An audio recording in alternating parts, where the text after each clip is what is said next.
साधारणपणे बिनविरोध निवडणूक होईल अशी काही अपेक्षा होती? याच्या वाटाघाटी आधीपासून काही सुरू होतं तुमच्या? त्या सगळं 30 मिनिटं एकाच वेळेला आलं? नाही, तसं काय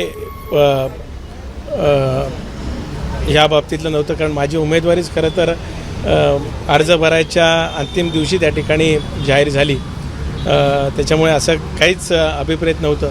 पण या निमित्ताने ज्यांनी अर्ज भरलेले होते त्याच्यात सन्मान्य मानेसाहेब असतील, जोयली आमची दळवी माझी भगिनी असेल, त्याचबरोबर मानसी म्हात्रे असतील, दुसरे एक सहकारी अरविंदजी म्हात्रे असतील आणि अनिल चोप्रा असतील, यांचेसुद्धा आभार मानतो की त्यांनीसुद्धा मनाचा दिलदारपणा या ठिकाणी दाखवला आणि त्यांनी स्वइच्छेने त्या ठिकाणी मला त्या ठिकाणी सेवा करण्याची संधी दिली. मागच्या टर्ममध्ये तुमच्याकडे आक्षेप कायम राहिला की तुम्ही फिरलात नाही, प्रश्न जाणून नाही घेतलात, म्हणजे तुम्ही तुमचं दर्शन दुर्लभ होत होतं. यावेळेला यामध्ये अनिकेत तटकरे एक विधान परिषदेचे आमदार म्हणून, कोकणचे प्रतिनिधी म्हणून आमदारचे काही बदल करणार आहे? नाही, निश्चितच आपण म्हणत असाल तशा काय माझ्या त्रुटी असतील त्या जरूर दुरुस्त करण्याचा मी प्रामाणिकपणाने प्रयत्न करीन.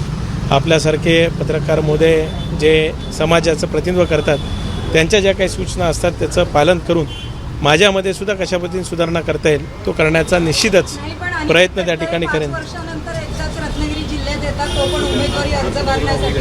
कारण ते आमदार किंवा मंत्री असू शकतात त्या जिल्ह्यात, पण सदस्यांचे पण काही प्रश्न असतात. मला ताई जरूर आपण म्हटलेलं मान्य आहे, पण माझ्या 6 वर्षाच्या कालखंडातील एकही DPCची बैठक असेल, ज्या वेळेस खरीपची बैठक असेल, त्याच्याखेरीजसुद्धा मध्यंतरी करोनाचा कालखंड झाला, निसर्ग चक्रीवादळ झालं, तौक्ते चक्रीवादळ झालं, त्याचबरोबर इतरसुद्धा काही आंबा बागायतदारांचे प्रश्न असतील, मुंबई महामार्गासारखा गेले 14 वर्ष सुरू असलेला आपला प्रश्न असेल, काजू बागायतदारांचे असतील, मच्छीमारांचे प्रश्न असतील, मी माझ्या परीने मांडण्याचा प्रामाणिकपणाने प्रयत्न केला.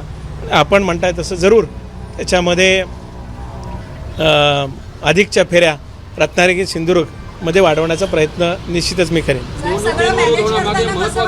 वेळेची बचत झाली आहे, त्रासाची बचत झाली आहे, वेळेची बचत झाली आहे, सगळ्या गोष्टींची जी बचत झाली आहे त्याचा मतदारांना कसा लाभ होईल? नाही, तसं ओव्हरऑल निवडणुकीमध्ये आपण असं म्हणजे शेवटी प्रचार हा भाग त्या ठिकाणी असतोच. पण जरी आता ही निवडणूक आपण म्हणतात तसं बिनविरोध जरी झाली असेल तरी पुढच्या 10 दिवसामध्ये सगळ्या मतदारांचं जसं उमेदवार म्हणून मी गाठीभेटी घेणार होतो तसं घेण्याचा माझा निश्चितच पुढच्या 10 दिवसामध्ये प्रयत्न राहणार आहे. 2018मध्ये अदृश्य शक्तींचा हात आपल्याला मिळालेला होता आणि आपण जे झालेला होता आणि आता पुन्हा एकदा उमेदवारी अर्ज मागे घेण्याच्या दिवशी एक वेगळं चित्र पाहायला